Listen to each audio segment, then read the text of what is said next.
Hello, I'm Pat Godin, and I'm an artist. I work in three dimensions.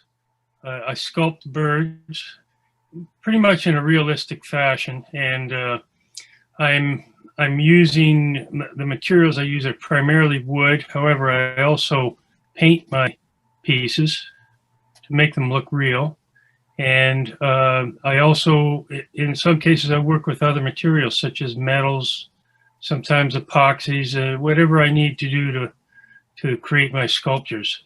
That's basically what I do, and I've tried to elevate the work that I do to the level of art as opposed to just a craft. So I work at very high level with everything I do, with a lot of prep work, studying the subjects I'm working with, whether it's birds or some of the environment that the birds live in. And I also have a scientific background that kind of fortifies a lot of the things that I do. I have to say, when I was very young, and I was actually born on a farm in the outskirts of Brantford, Ontario, and I can remember I was probably not more than maybe 5 years old. I can still. That's correct, and I primarily work with wood, and I've used various types of woods over the years. The wood I use right now is actually a wood called Tupelo gumwood, and it grows in cypress swamps in the southern United States. It's almost, when I carve it, the best way to describe it, and I describe this to other people when they ask about it, it's very much like a hard piece of styrofoam. So you don't have very distinct grain in it like you do in a lot of other woods. So it's very unique in that way, and it finishes beautiful. A lot of the pieces I do, the finish is quite critical in how in the final result. I really want that nice, beautiful finish, and I'm able to render really fine detail into the surface with that type of wood. I've used other types of woods, for example, sometimes black walnut in some of the pieces that I do, and another type of wood I use is Cornell dogwood. These are very hard woods, and I have specific uses for those types of hardwoods. And metals, I've actually developed skills in welding and brazing metals together. Different types of metals, for example, steel and bronze are the main ones that I use, and it adds the metals add a lot of a very high level of structural integrity to the work I do. Sometimes birds are suspended on what appear to be very fine, delicate branches, and it's a bit of an illusion because in reality those branches are metal, and they're very strong, and they're able to support a lot of weight. And sometimes the birds are quite heavy if they're fairly large. Well, I can remember the very first thing that I actually carved out of wood, and I know I was about 11 years old, and even at that age, I was a bit of a fishing fanatic. So I decided I was going to carve small little fishing lures out of wood and paint them and put all the hardware, including the hooks and everything else I needed on them. There's something about wood. I'm creating an image that I see in nature out of a material that also grows in nature. So there's something really interesting about wood, and wood is such a great material to work with. It's in some ways as though it's quite unforgiving. In other words, if you remove wood in an area where you shouldn't be removing wood, you end up getting in a little bit of trouble. And I have various ways I avoid getting into that situation. And in fact, I model a lot of my pieces in clay before I actually carve them in wood. So I've got actually a three-dimensional image in front of me that I can use to take measurements from, or determine the attitude of the bird that I'm trying to capture. So I have various ways. Very seldom do I make a mistake that is unforgiving. Well, I'm actually writing a book right now, and I've gone into quite a long discussion of what is it about birds that humans really appreciate and enjoy. And a big part of it, I believe, is the bird's ability to fly, and it's something we can't do. Our technology has allowed us to figure out how to fly, but we can't naturally do that, and we'll probably never match the ability to fly our airplanes like a bird can fly. That's one thing, and the other thing that's really incredible is the evolution that birds have developed over millions of years to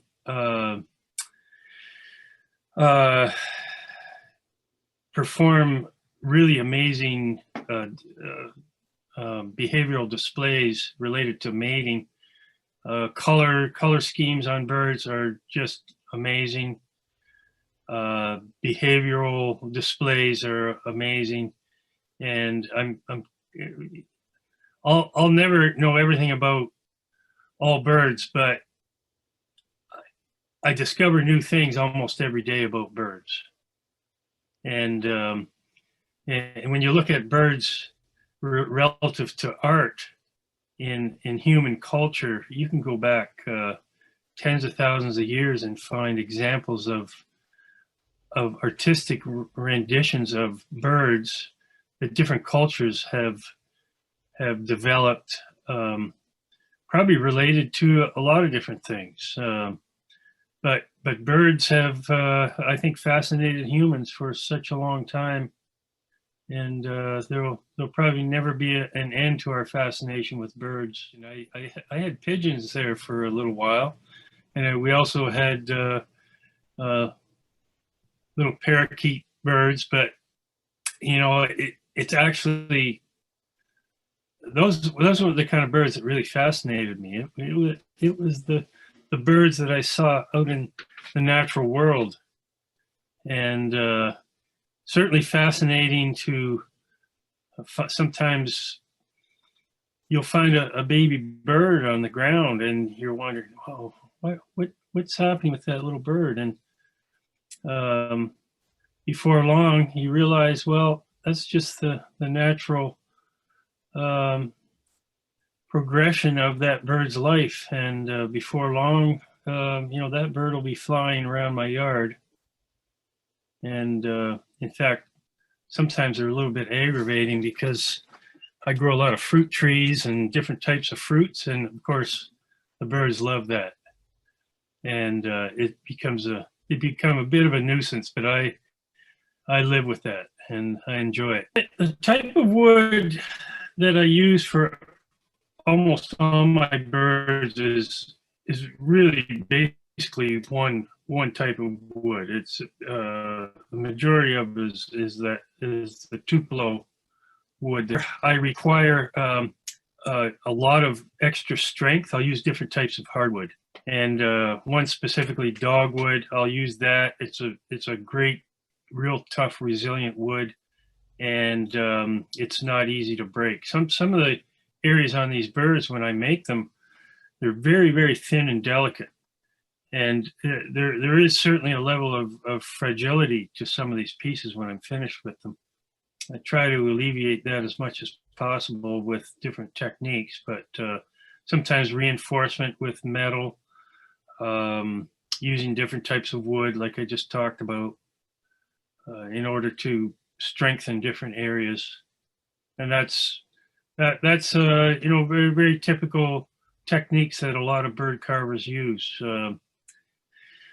I really, when I really think about this when I'm making these pieces, I want them to be durable and strong enough that somebody in 100 years from now or more will not have to restore them.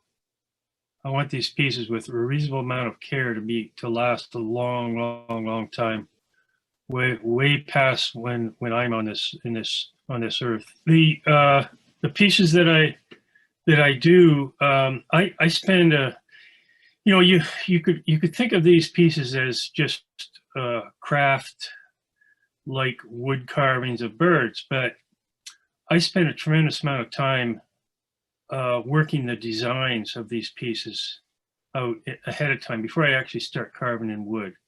The modeling in clay of pieces and the design of the elements around the bird are also really very critical.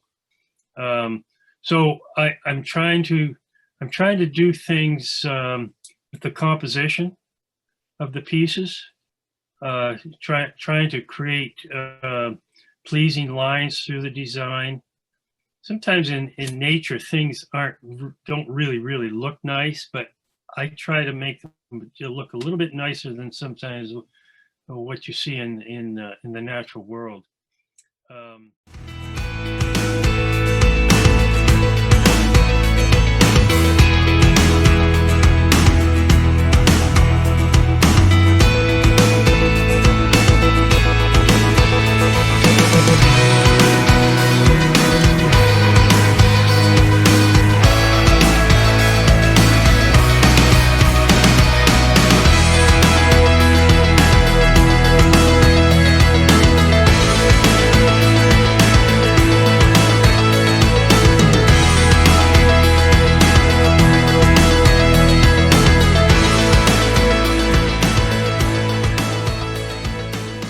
Things I do, for example, when I paint these pieces, I'm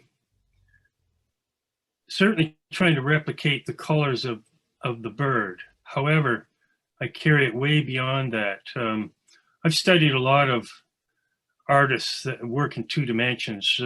They'll paint on a canvas the image of an object or a human or whatever, and they create an illusion of three dimensions on a two-dimensional surface. And I do the same thing with my birds. I paint the feeling of light. I'm using different values of colors in order to create enhance the dimension. I've already carved the dimension into the surface. However, by painting them with highlight and shadow, I can accent and dramatize those shapes.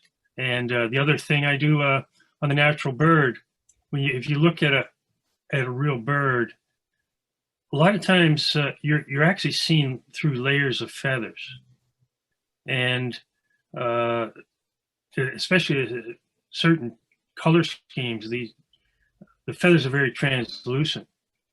So I'm using an opaque medium and trying to duplicate an illusion of translucence, trying to make it feel like you can actually see through layers of feathers. So I'm elevating the level of this work from what you might describe as craft to art by spending a lot of time in preparing the design of these pieces, the composition, and also trying to create illusions of light and shadow, and also developing color schemes where I'm using warm and cool colors in order to enhance the dynamics of the piece. This is what I do making these birds. It's a very technical art form. There are a lot of different skills you need to learn. There's the wood carving part of it, and then on the wood, there's various techniques we use to create fine detail. In addition to that, we have to paint these birds and try to create dimension with the paint. And then beyond that, we have other materials, for example, metals, and sometimes different other materials like different types of epoxies if we need to develop different types of shapes and forms. And also it's pretty amazing when you think of it. There's even materials like paper and stuff that some carvers use. So there's a lot of skills to learn in order to bring the work to a high level. But as much as this is a very technical art form, my main emphasis when I'm working on one of these pieces, in my mind, the priority is to create a well-designed and composed piece. All the technical things, I've either learned them or I will learn them along the way, and I'm confident of doing that. But to create something that's really nice to look at, for a viewer to look at it and say to themselves, that's beautiful, and I'm really enjoying looking at this piece of art. I have to prioritize the design composition elements in the piece.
Yeah, metals. I love working with metals. It's a relatively new skill that I've learned. I can go back when I say a new skill. I probably started working with metals 20 years ago, but I've been doing this for a living for 40 something years, almost 45 years. I've been making my living at it. The last 20 years, I've been using a lot more metals in a lot of the pieces that I make, and it's developing skills using heat control with primarily an oxyacetylene torch, and a very small torch, a lot of the type of torch that jewelers use. And if you choose the right types of metals, very easy to work with. But again, it's a skill development in order to understand when metals start to flow, and then also learning some of the materials you have to use in order to make the metals work well, some of the fluxes and things like that. And again, the preparatory stage that I use in modeling these pieces is a tremendous help when you're working with metals, because then you can develop a plan ahead of time to create the correct form and lines in, for example, a branch, if I'm creating a branch. And it really has to it has to be constructed and shaped properly in order for the design to work well. There's a lot of engineering involved as well. The bird is attached to the branch somewhere. Usually the branch, for example, is attached to some kind of a support below it. So the engineering that I work out through the modeling stage is also a very, very important step that I go through. I've gone as far in some cases when I have a fairly large bird and I know it's going to be difficult to support it, and even a metal branch, a thin metal branch, sometimes will be a bit of a problem. But I've gone as far as hollowing the wood in order to make the bird itself lighter. That's more of an extreme case. It doesn't happen very often. The wood I use is actually very, very light, so the bird, even if it's cantilevered off of a point of attachment and there's a lot more weight off on one side, usually with using metals in conjunction with wood actually helps tremendously in supporting the piece, supporting the bird up in the air. I've done a number of pieces like that, and it's actually, when I'm finished with the piece and I've created this illusion of a bird in flight, it's just such a tremendous feeling of satisfaction when I'm finished with such a sculpture. I've done in birds, with birds in flight, of course, you're dealing with wings that are extended and sometimes tails that are spread. I probably had one of the larger birds I did probably had close to a 36-inch wingspan, and I've also created some of the larger birds of prey. For example, a gyr falcon, which is probably I think the largest species of falcon in the world, and that bird would have been probably close to 24 inches from the tip of the tail to the head. And then a couple owls I did that were also fairly large. I've seen other bird sculptors work with much larger birds though, and I kind of don't envy them, because the piece of wood they have to start with is sometimes huge. For example, a bald eagle. I seen one carver carve a life-size bald eagle out of one piece of wood. Tremendous effort that he put in to do that, and I admire him for that. When I'm starting I have an idea to start a particular species of bird, my first efforts are to try to observe the bird in nature. If I have the bird locally here, it makes it easy. Sometimes I have a woods right behind my house. A lot of times I'll actually be able to find a particular bird that I'm looking for in that area very close to my home. Sometimes that's not possible. When I made the gyr falcon back quite a number of years ago, that's a bird of the very, very far north, and I just couldn't travel there. And I had a local person that actually raised them, so I had access to his aviary, which was actually a great benefit. I could actually watch those birds, those live birds, and get a feeling for the character of those birds. But what I'm doing, and I always have in the back of my mind when I'm creating these birds, I'm creating my interpretation of that live bird. I'm not trying to create, for example, a rendition of, say, somebody else's interpretation of the bird. It's my interpretation of the bird.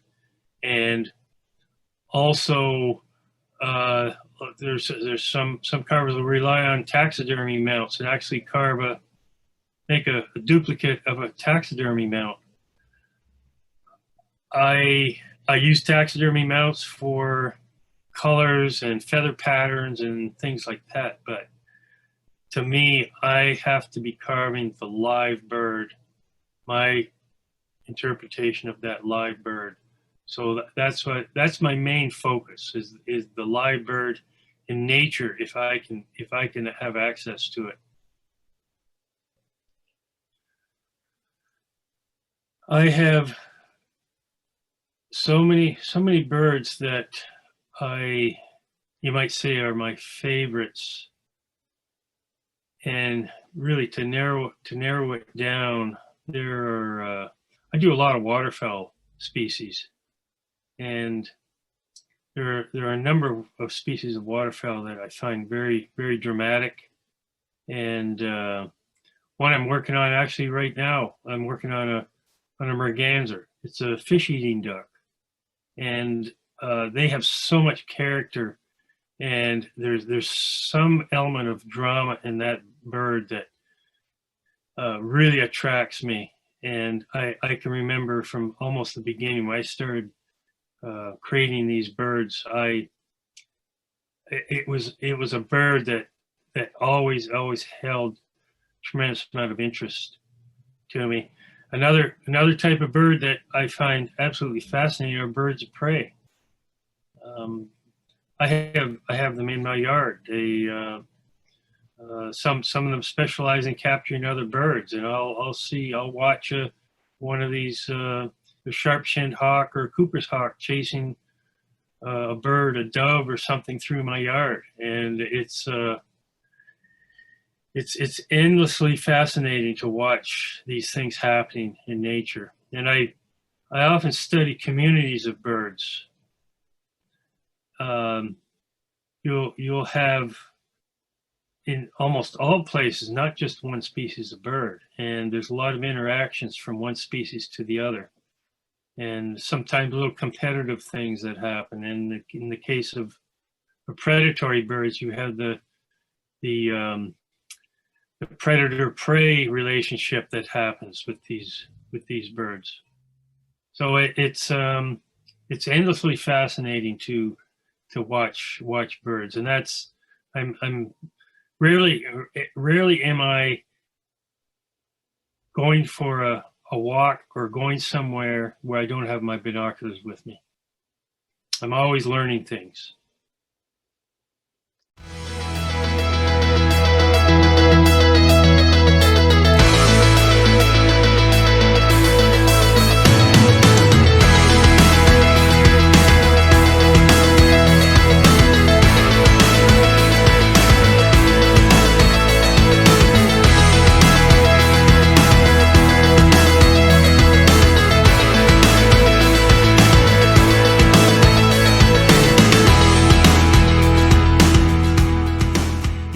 Field, there's a big surge in the last several years of carvers creating exotic species of birds. Now, I guess the term exotic depends on where you live.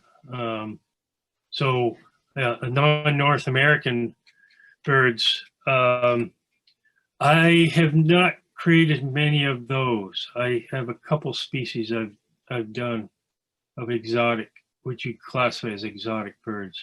But primarily, the birds I'm working with are North American species of birds. There's the carvers that work in wood. They tend to specialize in a lot of different things. And for example, there are a lot of carvers. Some carvers that specialize in mammals. There are other carvers that specialize in making different types of plants. I think bird carving. There's a tremendous interest in the general public in bird carvings, and I think it all goes back to that fascination with birds and what the character of birds, the fact that they can fly, the incredible color schemes that are available throughout the avian world. And the other thing that's been, I guess, a great advantage for me and a number of other bird carvers that truly make their living doing this, is there's a really significant market for these bird sculptures. there's a number of collectors that they have an intense passion for these bird carvings, and that's great for me because I can make a living at it. This has truly been the only full-time job I've ever had. When I finished school, I actually spent 6 years at university. I acquired a Bachelor of Science degree in Fisheries and Wildlife Biology, and then I did a Master of Science degree in waterfowl ecology. A lot of this related to birds, with the intention of becoming a biologist. When I graduated in 1979, I decided to try carving birds for a living. I had been carving before that, and there was a great market for my work right off the bat, and I'm still doing it today. And it's a job for me because I make my living at it, but it's not the kind of job that I think I'll never ever retire from it. As long as I can physically create these birds, I'll be doing it. Well, I put a lot of pride in thinking that everything I do has a good, sound, accurate, scientific basis behind the bird and the way I present it. And it's I guess there's a great challenge going from having that scientific training to becoming more knowledgeable and fluent in the artistic aspect of creating these birds. And I think as long as I do this, I'll always really want to have that that sound scientific basis behind everything I make. Have you noticed a certain demand in birds, either in flight or on a branch, or a certain size or a certain species? It's quite interesting when I deal with my clientele regarding the purchase and the collections that individuals have developed over a period of years. And I guess it's like anything else. People have a passion and interest for a particular thing. So there are some collectors that all they want are species of waterfowl, and there's others that'll collect songbirds. And so it's something, and I think it's just a specific interest that these individuals develop, and I really respect that a lot. And they concentrate their efforts to collect sometimes from specific artists, and then specific types of birds from specific artists. I know there's one collector. All that collector purchases are birds of prey. He loves the birds of prey, and others have great collections of different species of waterfowl, ducks and geese and whatever. I don't necessarily cater to the specific wants of different individuals. I kind of like to do what I want to do, and those collectors will come to me looking for those specific types of pieces. Unfortunately, I'm very, very busy doing what I do. I haven't developed I guess the skills that I probably could using some of the modern technology with three-dimensional modeling on a computer. But I've seen people do it, and it's pretty interesting. I kind of prefer to be more hands-on with my designs and spend the time creating a model in clay ahead of time rather than on computer. There's something a little bit more organic about approaching it that way, and I feel like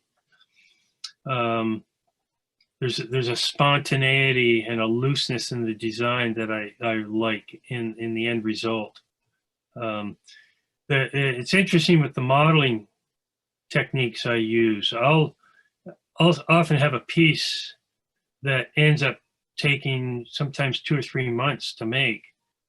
The modeling actually occurs over a very short time period at the beginning, sometimes only maybe 3 or 4 days, maybe a week at the most. The modeling actually happens. But I often feel most of the creativity actually happens in the modeling stage. And then I have to go through many hours of sometimes very tedious work to create that piece in wood and metal and paint, and whatever other materials that I might choose to use. But the creativity really happens in the modeling stage, and it happens very quickly, and it's very spontaneous. And that spontaneity actually transfers into the wood. So it's a stage I go through that I usually look forward to it, and it just creates a tremendous amount of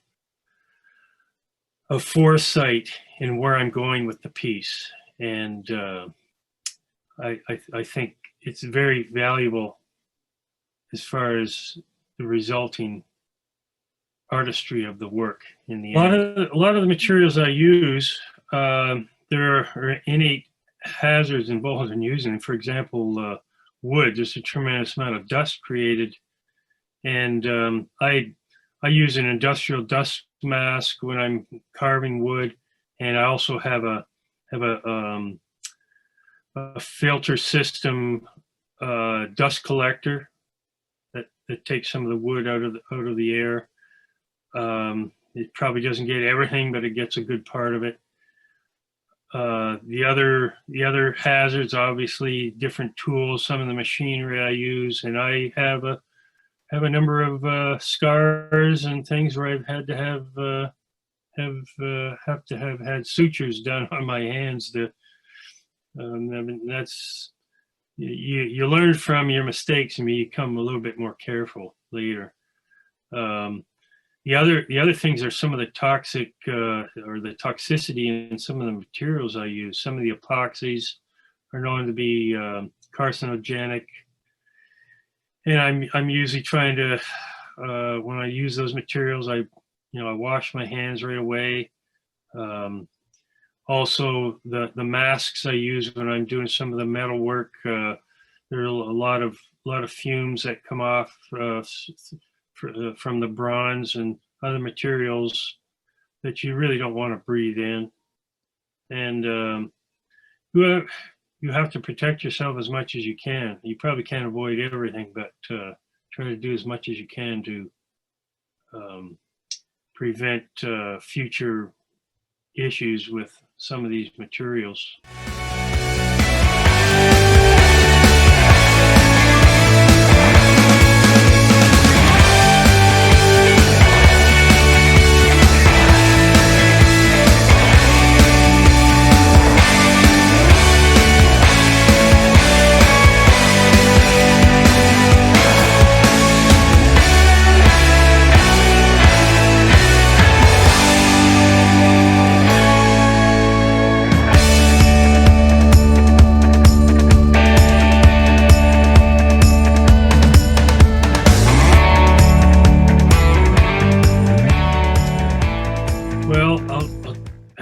I have to admit, since this pandemic has kicked in, I've actually been a lot busier than what I was really expecting.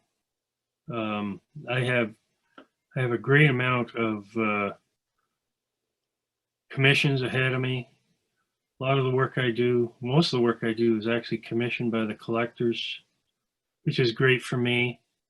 I know the pieces are going to be sold ahead of time. The other thing I have on my website, I do a lot of teaching of this art form to students, and I think with a lot of people shut down at home, a lot more people are carving birds, and it's hobbies for most of these people.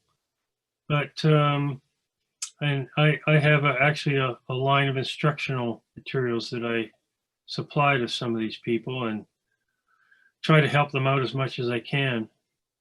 So I must say the future as an artist for me is going to continue, and I'm appreciative of that. And like I say, I'll probably never retire from what I'm doing. Sure.